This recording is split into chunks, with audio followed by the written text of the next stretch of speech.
সিরিয়ার রাজধানী দামেস্কর বেইজিনে আবারও রক্তাক্ত ভোর।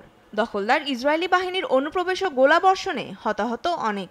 সীমান্তের কাছের ছোট শহরটি এখন ধোঁয়া, আতঙ্ক আর গৃহহীন মানুষের আর্তনাদে ভরা।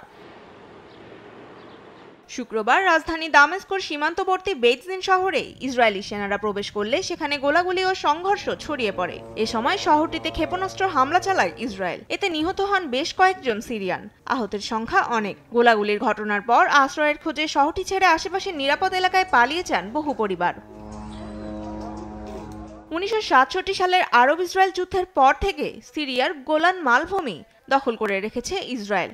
সিরিয়ার অভিযোগ, 1974 সালের যুদ্ধবিরতির চুক্তি লঙ্ঘন করে সীমান্তের ভেতরে নতুন করে জমি দখল করছে ইসরায়েল। 2024 সালের ডিসেম্বরে প্রেসিডেন্ট বাশার আল আসাদ ক্ষমতাচ্যুত হওয়ার পর থেকে দক্ষিণ সিরিয়ায় ইসরায়েলি সামরিক তৎপরতা আরও বেড়েছে।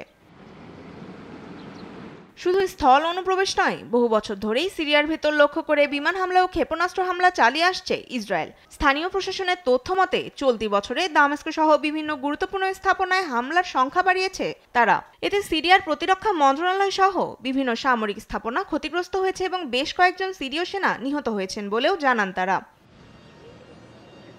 এদিকে ইসরায়েলের দাবি, শুক্রবারের এই সংঘর্ষে তাদের অন্তত 6 জন সেনা আহত হয়েছেন। সেই সঙ্গে সীমান্তের ওপার থেকে আসা হুমকি ঠেকাতে এবং নিরাপত্তা নিশ্চিত করতেই এসব অভিযান চালাচ্ছে বলেও জানান তারা।